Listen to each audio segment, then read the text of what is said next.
Hi everyone, welcome back to Howay the Herbivores. My name's Ellen. If you've never watched our channel before, we make videos about vegan food, ethical living, mental health, spoken word and things like that. So if that's the sort of thing you're interested in seeing in your subscription box, then please subscribe below. Today's video is going to be a bit more fast paced than my last couple of videos. I'm going to be talking about 10 ways to make yourself feel confident when you're not wearing makeup. Let's go. I'm just going to start with a little bit of background information about why I'm doing this video. As you can see, I'm not wearing a scrap of makeup today. I haven't worn makeup since Christmas Day. Today is the 2nd of February, so my aim was to wear no makeup all the way through January, but I was ill with norovirus between Christmas and New Year, so didn't really leave the house. Here we are now, 1 month down the line. I think I've learned a few lessons from not wearing makeup. The point of me not wearing makeup was to heal my acne and scarring, which you can see is still present, because obviously it's not going to heal in a month. And also it's heavily affected by what's going on in my life, and there's lots of things going on at the moment. It's more about the fact that, I guess at the beginning of this, I wanted to learn how to cure my acne, but actually what I have learned is how to become more confident with acne. So that's what this video is about. Number 1, nobody cares more about what you look like than you. And this seems like a kind of a stupid one, maybe it just seems a bit inspirational quote Instagram post, but that is the biggest lesson that I have learned this month, is that no one really cares what you look like. Whether you are self-conscious about your boobs or your bum or your tummy or your legs or your feet or your skin or your hair, these are all areas of your body that you obsess over, potentially if it's an issue that you have with regards to your body confidence, like I did. It's something you think about all hours of the day. Every time you go to the toilet, you catch yourself in the mirror and things like that. And in reality, nobody really cares more than you do, because everybody else is too busy caring about themselves. Number 2, follow body positive people on social media. I guess we all use social media for different means. I do use Instagram a lot to follow people who share my values, so I share a lot of vegans, I share a lot of YouTubers that I'm interested in, I share people who are interested in the same lifestyle choices, ethical clothing, things like that. Also follow people that I know personally. If you follow lots of models and people who take great pride in their appearance and things like that, then that's great too, but you must remember that often people on Instagram and other places like that will retouch their photos. Previously, retouching was something that you only really saw in magazines. You knew that the girl on the front of Vogue was retouched, but now there are apps for your phone, which you may or may not have used, where you can retouch yourself before putting on Instagram. So I could potentially put a picture of myself on Instagram with clear skin. I could get rid of any other insecurities that I've got. I could make my waist smaller, my bum bigger, my boobs bigger. These are all things that you can do now with the touch of your phone. So what you need to remember is that not everybody on Instagram looks like that. But I suppose the main point of this, point number 2, is that you need to look at those people objectively and think, are they a good influence for me at this time? If you are going to go makeup free for a month, or just one day makeup free, and you know that it's something that makes you feel sick inside, like it did to me this time last month, you need to think, who can I follow who will make me feel great about myself? I'll link some below who I found inspiring for myself, but my number 1 is Iskra Lawrence. She is a body positive model. She gets called plus size. She's not plus size. She's like a size 12. You know, plus size is a whole other conversation to be had about whether it even needs to exist. She has a YouTube channel and an Instagram feed where she shares, she's great on Twitter as well, body positive comments. She'll also reshare places where people have retouched her photos. She says that she will never retouch her own photos, and she tries to work with photographers who do not retouch their photos, which is great. Another thing that Iskra Lawrence has done is a TED Talk, and it is one of my favourite TED Talks of all time. And it's about body positivity and about body confidence, and she is so inspiring, and it's just the way she talks about it and the stories she tells about being in dressing rooms and shops and the heat and trying to get on a pair of jeans and things like that. It's just fantastic. So these are the kinds of people you want to follow. I'll link some more people below who I follow on Instagram who give me inspiration and are body positive people, so that's another tip for you to follow. Number 3, use the time you previously spent putting on makeup for good. It obviously depends on your individual preference. If you are someone who would spend an hour getting ready in the morning, or if you are just someone who used to just chuck a bit of makeup on in 5 minutes, all of that time is valuable to you. In the morning I would previously get up at I would get up at like 6:30, 7:15, I would take a shower, drink a smoothie, and I would watch YouTube and do my makeup. And to be honest, it was a really indulgent time. I absolutely loved it. It's still something that I miss now. Makeup for me wasn't just a means of clearing my, covering up my imperfections on my face. It was also just a creative outlet. I like to choose which lipstick or lip gloss I was going to wear. I like to choose which eyeshadow palette I was going to use, and that is something that I have missed over the last month. But I suppose the point of this to kind of explain that if you do choose to go makeup free, think about how much time you are spending applying makeup, and alternatively how much time you're spending removing makeup at night, and how you could use that time for something else equally self-indulgent. So I have taken to doing guided meditation every morning.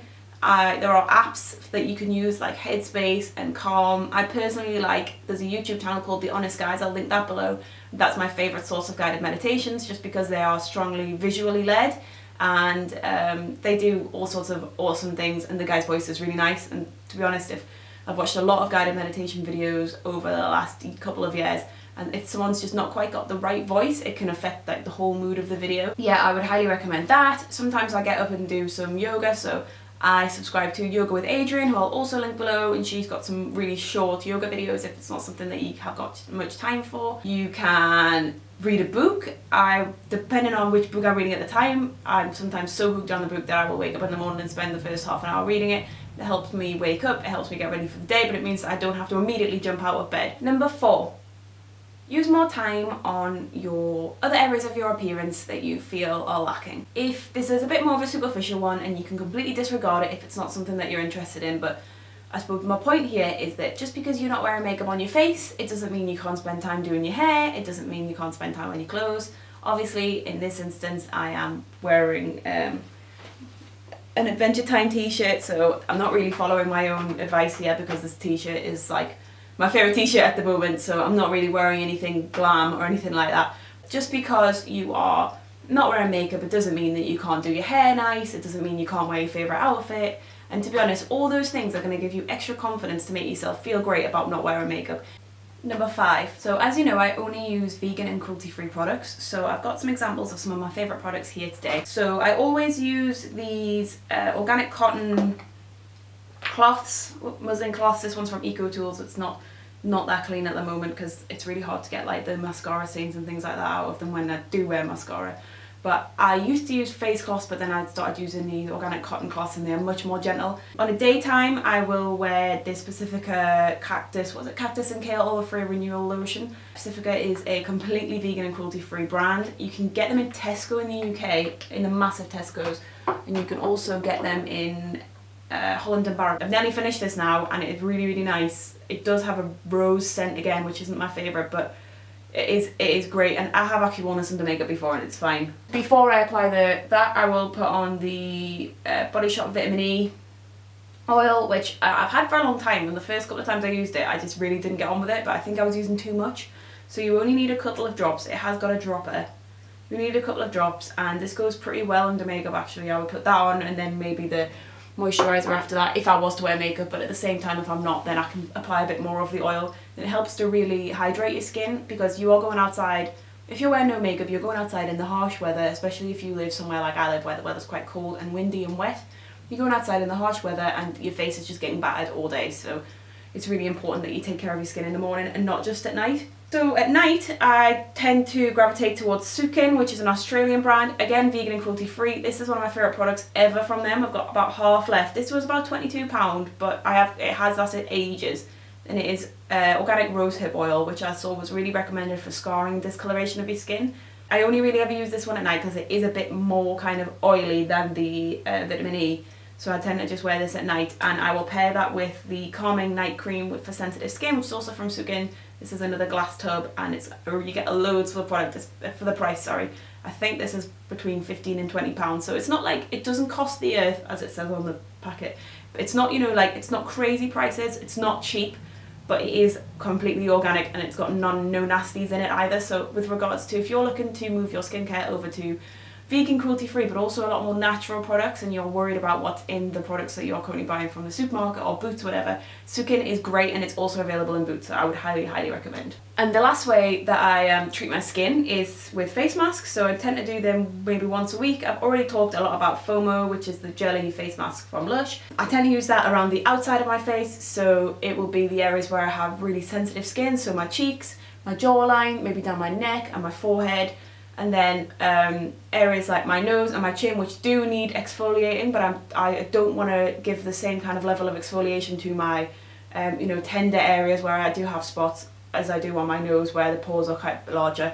So sometimes I'll go around the outside of my face and the sensitive acne areas with the FOMO, and then I will use this texturizing rose clay mask from Origins, which is kind of minging because I've used it so many times, for the kind of minimising the pores around the nose and the under the eyes and the chin as well. Number 6, be mindful of obsessing in the mirror. We all do this if we have areas of our body that we are self-confident about, self-conscious about, we want to be self-confident. We will obsess over those areas in the mirror. So sometimes I'll go to the toilet and I'll look in the mirror and I'll think, ugh, my face. Accidentally spend 3 minutes just like staring at every single mark on my face and hoping that I can somehow will them away. I know, you know, areas of my body that I'm self-conscious about as well. Sometimes I'll stand after a meal and be like, why am I so bloated? I'm bloated because I've just eaten a meal. Like, that's just completely normal. But sometimes you just can't get that through your head, that rationale through your head when your emotional brain is just hating on yourself.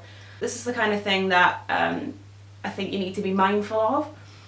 So if I am looking at myself in the mirror and obsessing, I just need to think, like, you know, take a step back and acknowledge the fact that I'm obviously self-conscious. I'm thinking, what am I gaining from looking in the mirror? What am I gaining from obsessing over myself? And I think, actually, I don't need to do this. Number 7. Number 7 is to create a gratitude list. So a gratitude list is a list of things that you are grateful for in your life. I have regularly write my gratitudes in my Law of Attraction planner that I talked about in my January favourites. I'll link that below as well. But it's also something good to probably have saved in the notes section of your phone, so you can refer back to it at these times where you're feeling really self-conscious. Number 8 is to take care of the skin on your body. Not only do you need to use, you know, you want to use moisturiser and oils on your face, but I also think it's a good idea to take time for your body as well. I have always been notoriously bad for putting body lotion, body butter on, things like that, because it's just something that takes time and you just sometimes forget about it, and I do get really dry skin, especially on my legs and my feet. So it is something that I want to keep at now, and having not worn makeup for a month, it's something that I've actually somehow spent more time on. I think a lot of it's due to the fact that as mentioned earlier, I have used that time that I previously used to put makeup on to do something else, and sometimes that'll be put body butter on in the morning. So I mentioned the blueberry body butter from Body Shop, and I love all the Body Shop ones really. I've got coconut, and I've got a mango one. I'm also a massive fan of Palmer's cocoa butter lotion as well. Point number 9 is to not be jealous of your past self. I think I definitely do this where I'll scroll back on Facebook, I'll find myself on my phone aimlessly scrolling on Facebook. So if you've put on weight recently or you've had a baby and you don't look the same as you used to look like, don't obsess over what you used to look like, because you are you now, and you are still beautiful now, and you are who you are now. And I think that's something that the likes of Iskra Lawrence and people like that are always kind of preaching. So this is something that you really need to think about, and that's why it's important to follow body positive people on social media, and it's really important to kind of take a step back from those negative thoughts and recognise that they are only thoughts after all. Final point, number 10, is to find something positive to do with your body that makes you feel good and acts as exercise and things like that. So my point is, whether it's yoga, which I absolutely love, or whether it's going for a run, or whether it's doing burpees in the house or going to the gym, find something that your body can do that will keep your endorphins high, it's exercise, but also make you feel constantly proud and amazed of what your body can achieve, because your body is amazing, regardless of what it looks like, whether it's normal, whether it's plus size, or whether you've got spots or whatever. At the end of the day, we all live in this crazy world where we are essentially, as they say, monkeys clinging to a rock, flying through space. I think we really need to think about the basic functions that take place in our body every day, from breathing to digesting food, to waking up in the morning, to sleeping, to going outside, the movement that we have, and all those things are things to be grateful of and things to remember. So You can add these things to your gratitude list, but it's also something to help you with your mindfulness and being aware of yourself, and it will help you move away from those negative thoughts. And if you can't move away from those negative thoughts, it will help detach you from those negative thoughts and help you become more of an observer of the thoughts rather than living the thoughts, if you get what I mean. Yeah, that's my final point. So thank you for joining me in this video today. Hopefully I'll be back next week with another video. Bye!